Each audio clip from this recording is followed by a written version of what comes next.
இங்கு அமர்ந்திருக்கும் அனைவருக்கும் என் நன்றி கலந்த வணக்கத்தை தெரிவித்துக் கொள்கிறேன். எதிரணியில் உள்ள தோழிகள் அவர்கள் எங்கள் அணியை மண்ணில் புதையும் அளவுக்கு புதைத்து விட்டார்கள்.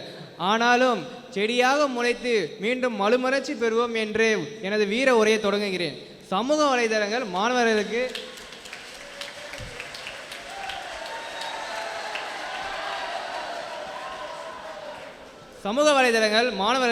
ஒன்றும் இல்லை, விஜய்னால ஃபேன்ஸ் கிளப் இருக்காங்க.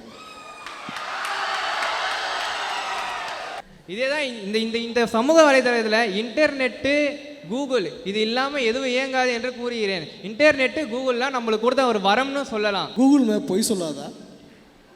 கூகுள் மேப் பொய் சொல்லாதா? கோமாளி படம் பார்த்துருக்கீங்களா? கூகுள் மேப்பை சரியாக பயன்படுத்த நடுவர் அவர்களே. உதாரணத்துக்கு நீங்கள் போய் கூகுள் யூடியூப்பில் நீங்கள் உங்களுக்கு தேவைய வேண்டிய எல்லாமே நீங்கள் கேட்டுக்கலாம். உங்களுக்கு சோகமாக இருக்கிறதா, சோகத்துக்கு ஏற்க ஆனந்தமான பாடல்கள் கிடைக்கிறது. வைபாக வேணுமா, அதுக்கான பாடல்களும் கிடைக்கிறது. கூகுளில் ஒரு விஷயத்தை தேடினாலும் அது இல்லை என்றே சொல்வதில்லை.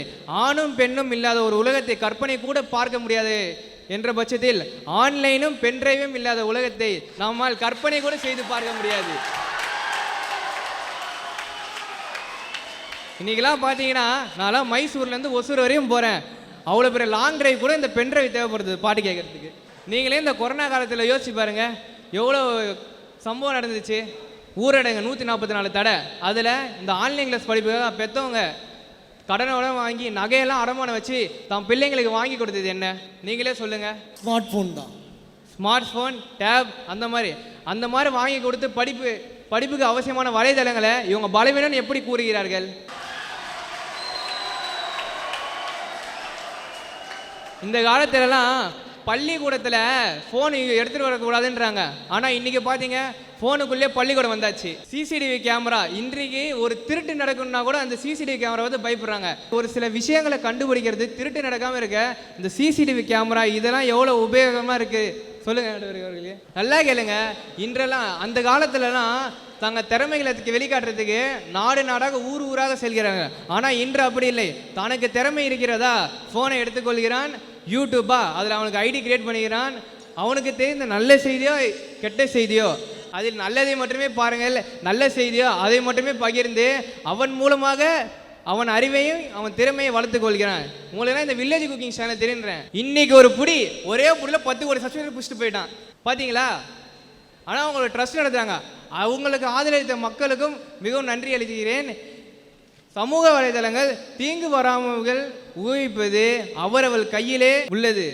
இன்று இரத்த தானம், அன்னதானம், கண் தானம் இவற்றை விட மிக முக்கியமானது நிதானம். அதை நிதானத்துடன் பயன்படுத்த வேண்டும் என்று நான் கேட்டுக்கொள்கிறேன். பொங்கல் தினத்தை தங்கள் குடும்பத்துடன் மகிழ்ச்சியுடன் கொண்டாட எனது பொங்கல் தின நல்வாழ்த்துக்களை கூறி உங்களிடமிருந்து விடைபெறுகிறேன். நன்றி, வணக்கம்.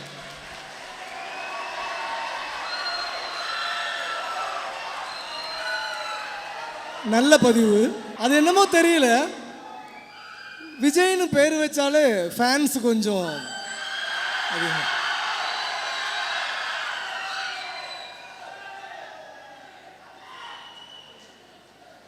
சமூக வலைத்தளங்கள் நன்மையே செய்கிறது என்று விஜய் ஆணித்தரமாக சொல்லியிருக்கிறாரு. அவர் சொன்ன கருத்திலிருந்து எதிரணி ஓடவும் முடியாது, ஒதுங்கவும் முடியாது. பார்ப்போம் என்ன பதில் சொல்கிறாங்கன்னு. எதிரணியிலிருந்து பலவீனப்படுத்துகின்ற அணியிலிருந்து மோனிஷாவை பேச அழைக்கிறோம்.